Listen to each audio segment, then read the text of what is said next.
Hi everybody, welcome back to my channel. That's right, I homeschool. I'm Mrs. T, and today we are doing our May and June reading wrap-up part 1. This is where we take a look at the family read-alouds and the audiobooks that we finished with my preschooler and my toddler.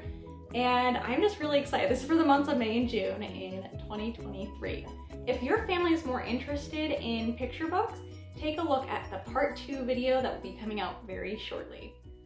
All right, so May and June were actually really good reading months for my family.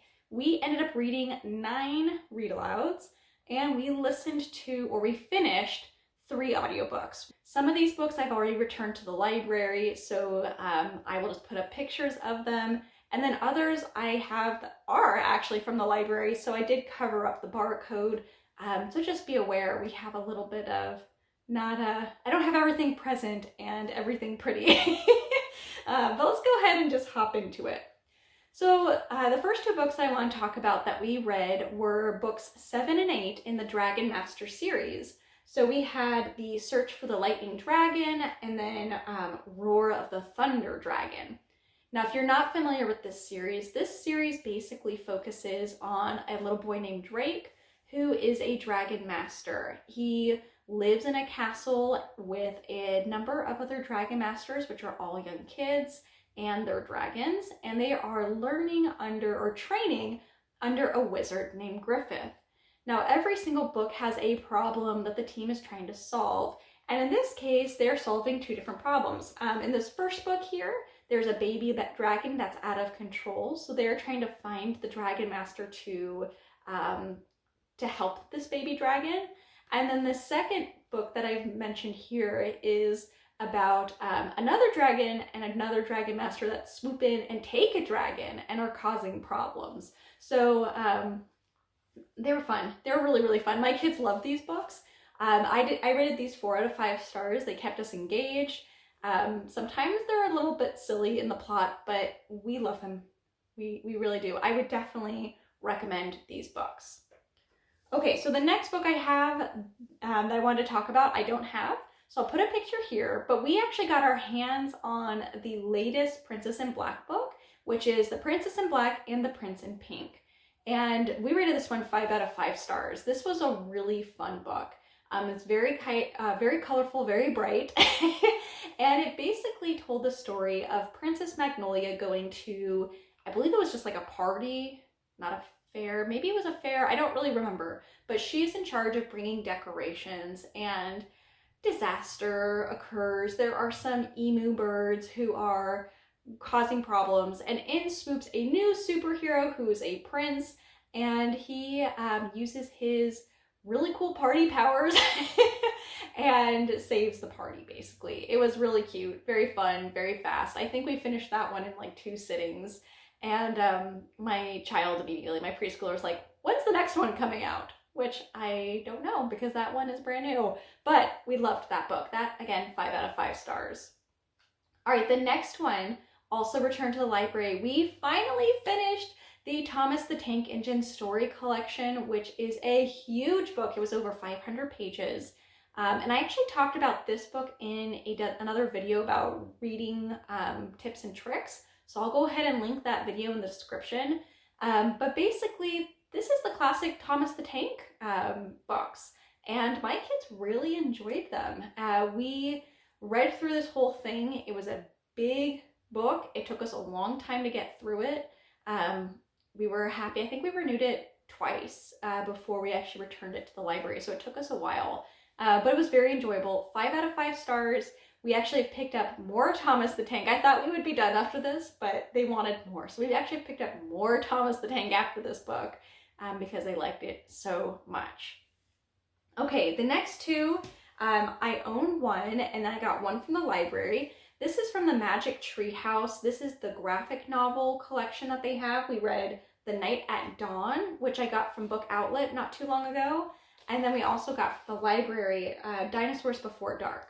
So Dinosaurs Before Dark is the only one my toddler wasn't present for, but both of these were really fun. We have previously read the original Magic Tree House books that these correspond to, So we enjoyed trying a graphic novel for the first time.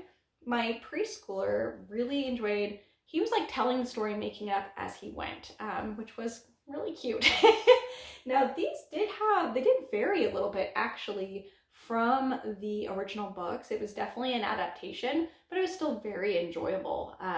We still had fun. We'd like to pick up more. My library doesn't have any more in the series yet, but we'll keep our eye out and see if more become available. So we rated those 4 out of 5 stars. That was, again, a unique reading experience for us. It was our first graphic novels, and yeah, it was fun.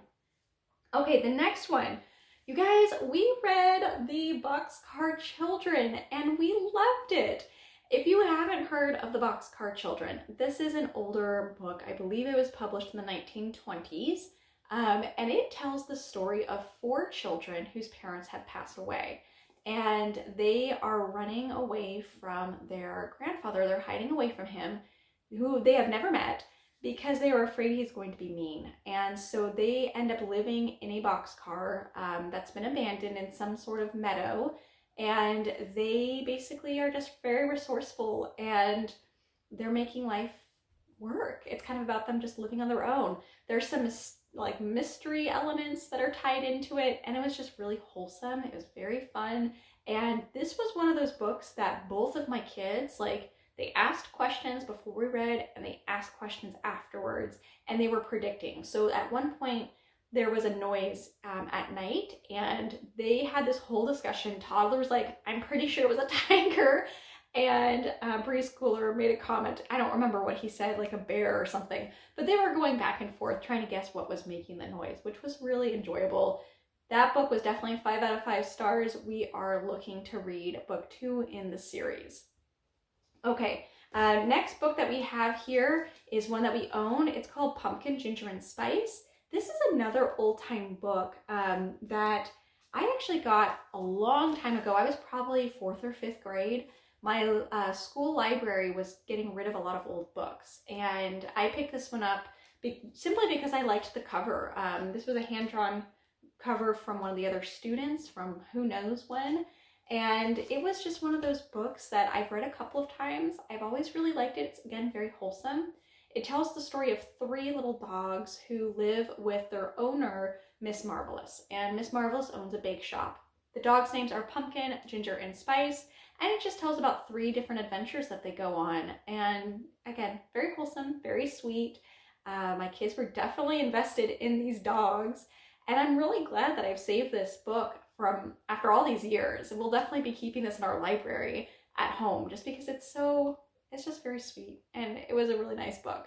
We rated that one 5 out of 5 stars. Okay, the last book, so book 9 that we read is Piper Green and the Fairy Tree. We got this one from the library, and it was good. We rated it 3 out of 5 stars. It's not that we disliked it, but Piper Green, this tells the story of Piper Green, who lives on a little island, and she's starting a brand new school year, and she doesn't like her teacher. She misses her brother, who's going to school in the mainland, and she ends up finding a surprise in a tree that she's calling the Fairy Tree, and it was okay. It was a very fast read, but I think my kids are just not as invested in these almost coming of age stories that like this. This was just not, it just didn't jive with them as much, so we probably won't be picking up this series, at least not anytime soon. But it was enjoyable. I liked it. I wouldn't mind continuing it, but the kids not as much. Okay, so now let's go into the audiobooks. We have finished 3 audiobooks this past month. The first 2 were the What If, we have What If and What If 2, both narrated by Will Wheaton. These are really fun books, you guys. If your family is even remotely interested in anything scientific or anything crazy, these are really enjoyable. Basically, they are written by somebody who has been asked on the internet absurd questions and hypothetical questions, and he takes science, physics, math, and he sometimes even reaches out to prominent people in the scientific community, and he tries to answer these crazy questions. Like one of them that just popped into my mind is somebody asked, what if we connect a pole from the moon to Earth? How long would it take for us to basically slide down the pole to get from the moon to Earth? And it kind of talks about what that process would look like. Hint, it would take a long time. It would be very dangerous, and mostly you'd be climbing the pole, not sliding down. But it was very interesting. My kids were engaged in some of the questions, and others of the questions they just kind of listened and sat there, but we really enjoyed these books. At least mom and dad really enjoyed them. And then the last audiobook that we did was just a one-off book. It was only 30-ish minutes long, and this was the Velveteen Rabbit. It was narrated by Richard Armitage. I think that's how you pronounce his name. He's an actor, and he's a lovely narrator. Really enjoyed the narration experience. A very good book. We picked this one up just kind of like a last-minute decision because I went through a free trial on Audible, and this was in their Audible catalog, so we decided to just give it a whirl, and we loved it. We loved it. Very good narrator. I have listened to him narrate some other things, I think for my own self, but it makes me want to add him to my list of narrators that I purposefully go out of my way to pick up.